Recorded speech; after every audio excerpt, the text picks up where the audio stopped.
Hello! Magandang araw mga kasari-sarites ko dyan. Ngayon po ay bibigyan ko kayo ng kaunting tips ha, para hindi masira o masayang ang inyong paninda at saka hindi kayo maabutan ng expiration.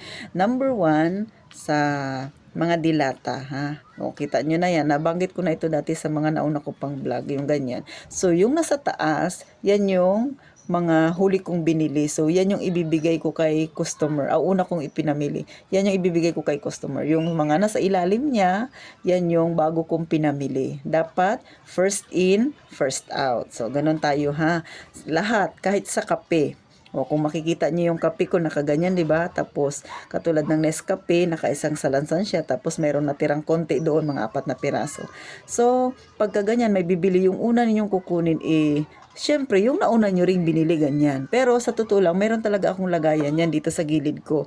Para pag bumili si customer, hindi na ako pipilas dyan sa taas. Hindi na ako akit-akit sa bangko kasi medyo mataas yan eh. So, meron ako dito sa tabi. Pag bibili si customer, iabot ko na lang siya. So, ito yung mga nauna kong pinamili ha. Yan bago na. So, ganon ha. Para hindi tayo maabutan na expiration. At saka, kaya nakaganyan yan para hindi maabot ng mga mababait na yung binubutasan, 'di ba? Alam niyo na 'yon, yung mga maliliit na daga. So ganon. Kahit yung aking mga chichirya at saka mga biskwit na kaganyan din yan dito. Kasi ang aking tindahan ay open lang. So makikita nyo, yan sa baba lang yung mga dilata ko. Next, ano pa ba ha? Pagsasabon, ito naman sa sabon. Syempre may mga branded yan na sabon, meron ding hindi. Pero madalas, syempre may customer tayo na ano bang magandang sabon, 'di ba? Nagtatanong 'yan. So bumibili ako ng hindi masyado pang kilalang sabon or kung kilala pa siya pero medyo mura siya. So, ang ginagawa ko, 'yun ang aking sinisale stock sa customer. Ito maganda ito ng syempre, tinatry ko muna bago ko i-sale stock sa kanya. Kasi syempre, mamaya nag-sale stock ako tapos hindi naman pala totoo. So, ako muna yung unang gumagamit.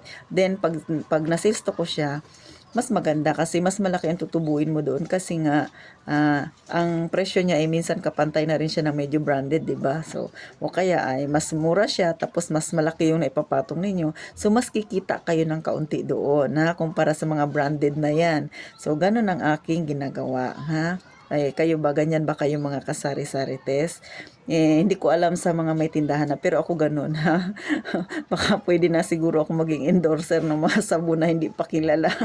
Kasi madalas, yun ang aking ginagawa ha. Then sa gamot, meron din akong lagayan, yung mga nakagupit-gupit na.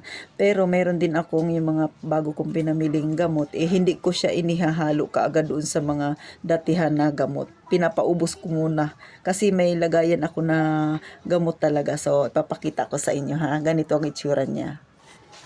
So, ganito siya mga kasari-sarite. So, ginawa ko lang ito siya. Ganyan ang itsura niya. So, may kanya-kanya siyang linya. Kunwari, katulad ito ay music. So, sunod ay gardan. So, ganyan ako maggawa ng akin. Magawa ko lang to siya mga kasari-sarites kasi ayoko nang bumili. Ha? Ito ay karton ng mga yung may nabibilihan ako. Tapos, ginawa ko lang to siya mga ganyan-ganyan. Ha? O, ganito rin ba kayo? So, ganyan ako magdalawa ito. So, medyo marami akong gamot. So, dalawang ganito yan. Pero kanya-kanya. Ito ay nakagupit-gupit na. So, kung makikita ninyo, ganito siya nakagupit-gupit na siya ng ganito. So ganyan ang aking ginagawa. Tapos meron din ako yung mga bagong bili ko, hindi ko muna siya inihahalo diyan. Pinapaubos ko muna yan yung kunwari alaksan. Pinapaubos ko muna yung alaksan bago ko ilalagay yung panibago kong bili na alaksan ulit bago ko ulit gugupit-gupitin. Kasi para maiwasan na magkaroon ako ng expiration. So kayo ganyan ba? So sana may nakuha kayong tips sa akin ha, para maging maganda ang inyong tindahan, maging maayos tingnan, at saka syempre, maiwasan ang yung ma-expired yung inyong mga paninda. Lalo na sa mga noodles ha. So, sa noodles, naka-display pag umaga sa akin, pero pagkagabi, binabalik ko yan sa karton. Tapos yung karton, kunwari ganito yung karton, ganyan. No, kunwari ganyan, lalagay ko siya dito. Ito ay, alam nyo ba yung Baygon na chalk? So, ginuguhitan ko yan lahat dito. Yan, ganyan, ganyan. Ginuguhitan ko yan yung karton. Bago ko ilalagay doon yung mga noodles. Kasi hindi siya papasukin ng langgam. Promise, itry ninyo ha. Tapos, nilalagyan ko ng pabigat sa taas para hindi siya mapasok ng mga bubwit. Chine-check ko yan yung mga gilid kung okay ba yung karton ko, walang butas. Number 1 yan kasi para maiwasan yung pagkasira ng paninda. Ganon yung aking ginagawa. So, sana yung aking konting tips ay makatulong sa mga mayroon diyang tindahan ha. Tsaka syempre, panatilihin ninyong malinis lagi inyong tindahan ha. Ako kasi hindi ako mahilig mag-ipon ng mga plastic-plastic na yan. At tsaka kung nag-iipon man ako, may lagayan ako niyan ha. Sinasalansan ko ng maigi para hindi na ako bibili ng plastic pa. Pag may bibilin si customer, yung plastic na yun, gagamitin ko ulit siya, ganon. Kasi kung bibili ka, panibagong gastos pa yan, di ba? O, sayang pa yun, tubo pa natin yun, no? Di ba? So, sana man nakuha kayong tips sa akin, mga kasari-sarites, paano magtipid, paano ayusin ang tindahan, para hindi mapasok ng mga bubwit, ng mga babait na daga. So, maging malinis lang tayo sa ating tindahan, ha?